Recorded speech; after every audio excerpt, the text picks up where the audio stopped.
She only came to watch her son graduate. But something in the crowd caught the SEAL commander's eye. And for a moment, the ceremony itself seemed to falter. The bleachers at Trident Bay Training Grounds, Virginia, were packed shoulder to shoulder. Families waved flags, cameras clicked, and the morning sun gleamed off rows of perfectly pressed dress uniforms. Yet in the third row, one woman sat so still she almost vanished into the crowd. Claire Donovan, 48 years old, in a simple blue dress and cardigan, looked like any other proud mother fighting back tears. Her son, Ryan Donovan, was about to take his place among the Navy's most elite. What no one else realized, not even Ryan, was that his mother had once worn the trident in a way few could imagine. For nearly a decade, she had hidden the truth beneath rolled sleeves and quiet humility. But that morning, the past was waiting for her, woven into the very fabric of the ceremony. You're watching Stories Unseen: Hidden Heroes, Untold Missions. Drop a comment with your city and hit subscribe for more. The graduation field shimmered with anticipation.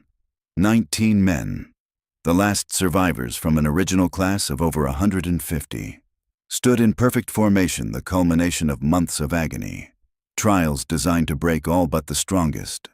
Ryan was one of them, chest out, jaw tight, nerves locked behind discipline. To the crowd, he looked like every other newly minted SEAL. To Claire, he still looked like the boy she had raised alone after his father, Captain Daniel Donovan, never returned from Afghanistan. Her hands gripped a small flag so tightly the fabric trembled. She had worked endless double shifts as a trauma nurse, always hiding the part of herself forged in fire. 5 deployments as a combat medic with SEAL teams across Iraq, Afghanistan, and the Horn of Africa.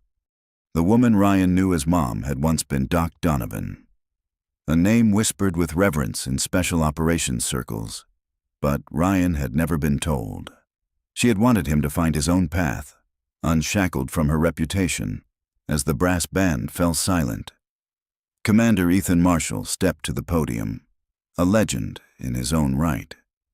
He surveyed the graduates with sharp eyes, pride heavy in his voice. His words carried the weight of sacrifice, brotherhood, and the SEAL warrior ethos.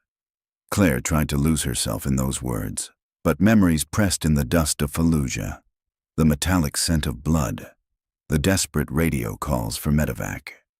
She blinked them away, focusing on Ryan's broad shoulders and steady stance. And then, as Ryan's name was called, Claire lifted a trembling hand to brush a tear from her cheek. Her sleeve slipped back just slightly, revealing the faintest edge of old ink, a fragment of insignia, a whisper of numbers. On the podium, Commander Marshall's eyes narrowed. His words faltered, his jaw tightened. He had seen something that didn't belong at an ordinary graduation. But he said nothing. Not yet. Claire Donovan had sat through countless ceremonies like this, but never as a mother. She knew the weight of what her son had endured, months of trials designed to break every candidate until only 19 remained. Ryan had survived them all. Pride swelled in her chest, but fear pressed in too. She had walked this road herself, embedded as a combat medic with SEAL teams across Iraq, Afghanistan, and the Horn of Africa. She knew what awaited him beyond the crisp uniforms and polished speeches chaos, silence broken by gunfire, and choices that branded a soul forever. On the stage, Commander Ethan Marshall spoke with the cadence of a man who had lived every word sacrifice, brotherhood, the unforgiving standard of the trident. Claire's grip on her flag tightened. She had heard those same words years earlier, not from a podium, but in the dirt, over radio static. And then Marshall's voice faltered. His eyes swept the crowd and fixed on her. His gaze sharpened, lingered. Claire felt her stomach twist. For nearly a decade, she had been only Nurse Donovan in Norfolk. Careful sleeves hiding the ink etched into her skin. That tattoo wasn't decoration. It was identity. as Ryan's name echoed across the loudspeakers. Claire raised her hand to brush a tear away. The sleeve slipped back just enough. A glimpse of black ink caught the sun. Marshall froze. His jaw clenched, recognition cutting across his features. He knew that mark. He had seen it in a place no one forgets. The microphone crackled in sudden silence. Papers set aside. Marshall stepped down from the podium. Confusion rippled through the bleachers. Claire's pulse pounded. After years of anonymity, her past was striding toward her with measured steps. He stopped in front of her. "Ma'am," he said, voice low but firm, "would you stand?" Every eye turned. Claire hesitated. Standing meant exposure. Standing meant the end of the wall she had built between who she had been and who her son thought she was. But she had no choice. Slowly, she rose. The cardigan slipped, the tattoo revealed in full. Marshall's face shifted from hardness to reverence. His voice boomed across the field. "Ladies and gentlemen, I want you to meet Hospital Corpsman First Class Claire Donovan, United States Navy. Retired. Doc Donovan." The name spread like a ripple through the crowd. Murmurs turned to stunned silence. A figure spoken of in SEAL circles with something close to myth was suddenly standing in their midst, disguised until this moment in the dress of an ordinary mother. Ryan's composure cracked. His jaw tightened. His eyes locked on his mother as though she were a stranger. He had never heard that name before. The graduation was no longer just a ceremony. It was about to become something else entirely. Commander Ethan Marshall faced the audience again, his voice stronger now, resonant with memory. "You know her as a quiet guest this morning, but I know her as the medic who refused to let us die." The rows of families leaned forward. Young SEALs stood taller, instinctively bracing under the weight of what was being revealed. Marshall's eyes dropped briefly, then lifted. "Fallujah, Highway Phoenix, 2007. Our convoy was shredded by IEDs, pinned in open ground. Machine guns poured down from the ridges. 11 of us were bleeding out. I thought we were finished, but one medic, Claire Donovan, moved through fire for 5 straight hours, wounded herself. She packed wounds, ran IVs, performed surgery in the dirt, called in medevacs under fire. None of us should have lived. We did because she refused to break." Gasps rippled through the crowd. Ryan's heart thudded, each word rewriting his understanding of the woman who had raised him. Marshall's voice cracked with conviction. "Son, your mother isn't just a nurse. She's the reason men like me are alive to stand here today." Ryan's breath caught. He searched her face, begging for an explanation. Claire stood steady, though her eyes carried the quiet burden of being unmasked. She had hidden this not out of shame, but because she wanted Ryan's choice to be his own, not her legacy's shadow. Marshall raised his hand to calm the whispers. "Doc Donovan set the standard of battlefield medicine. She ran toward fire when everyone else crawled back. She didn't just save lives, she showed us what courage looks like." Then he turned back to the graduates, his voice carrying across the silent grounds. "Look at her. This is the kind of warrior you pray is beside you when things go wrong. And today, her son joins your brotherhood." The crowd erupted at last, but Ryan's chest tightened. Everything he thought he knew about his mother had unraveled in front of hundreds of witnesses. Marshall lowered his voice and faced her directly. "Doc, do you remember me?" Claire's lips parted, her eyes soft with memory. Slowly, she nodded. The face of a young lieutenant in Fallujah flashed back, bleeding out, barely conscious, stitched together by her shaking hands until evacuation came. She remembered. The commander straightened, his voice carrying once more, "Graduates, families, this is no ordinary guest. This is a legend standing among us. And her story isn't finished." The weight of his words pressed down on the crowd. Ryan felt his pulse hammer in his ears. If the world now knew who his mother truly was, what else was about to be revealed? The graduation had already shifted from ceremony to history. Commander Ethan Marshall returned to the podium, his voice steady but charged with awe. This morning, we celebrate not only 19 new SEALs, but the brotherhood that raised them, the warriors, the medics, the families who bore the weight of sacrifice. Today, we remember that the trident is not just a badge. It's a promise. His eyes never left Claire Donovan. "Doc, would you join me up here?" She hesitated. She had spent her life avoiding the spotlight, preferring the shadows where work mattered more than recognition. But Marshall's tone left no room for retreat. Slowly, she rose and walked forward, her plain dress a quiet contrast to rows of sharp uniforms. Small in stature, but her presence transformed the air. Silence deepened. Respect grew heavy. Marshall pulled out his phone, voice solemn. "I want you to hear the words written into our nation's record."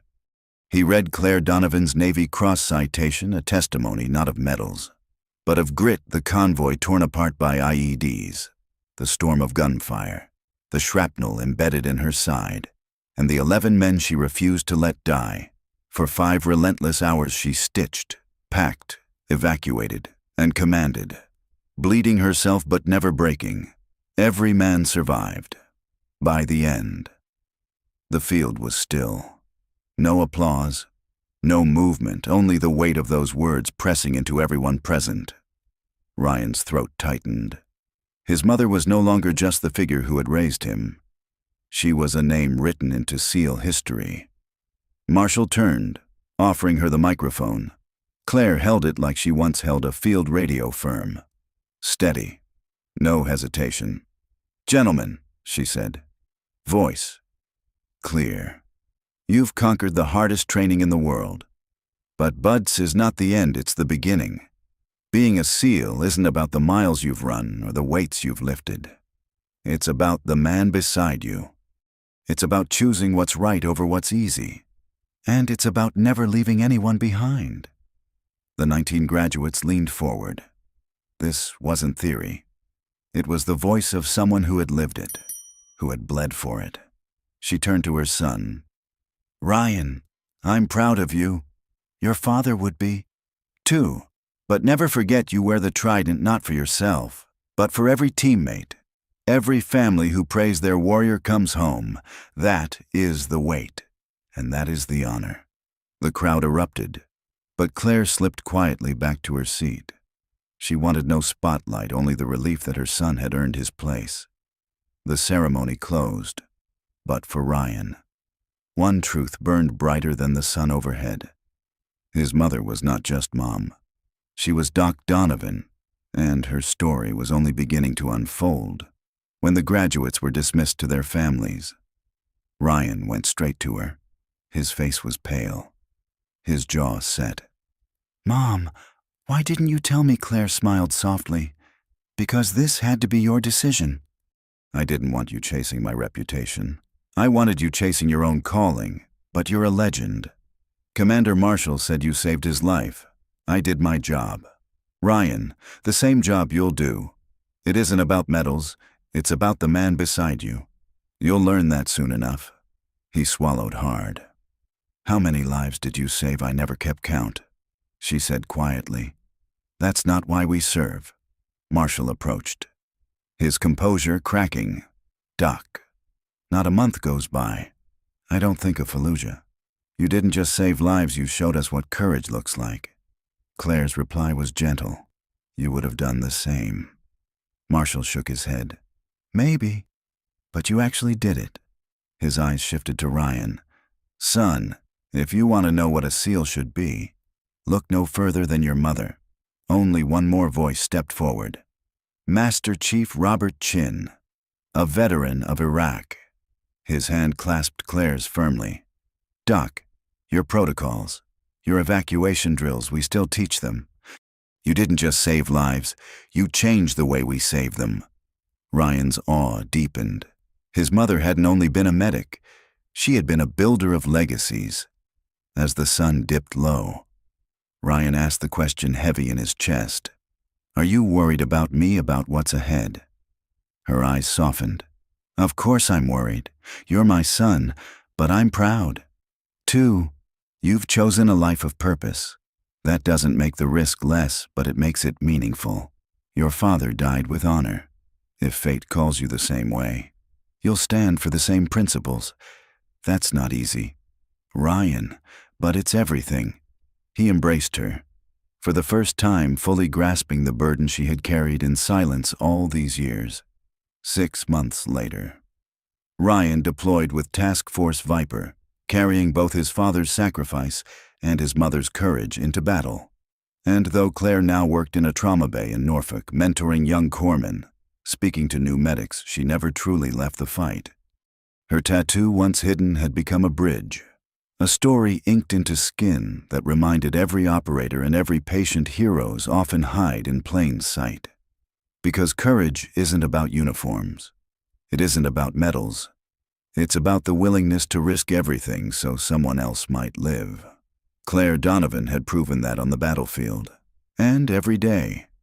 In scrubs instead of fatigues. She proved it again. So the story ends where it began, a mother sitting quietly, unseen, until the world remembered who she really was. Stories unseen. Because some battles and some heroes should never stay in the dark. Hit subscribe to follow the next story.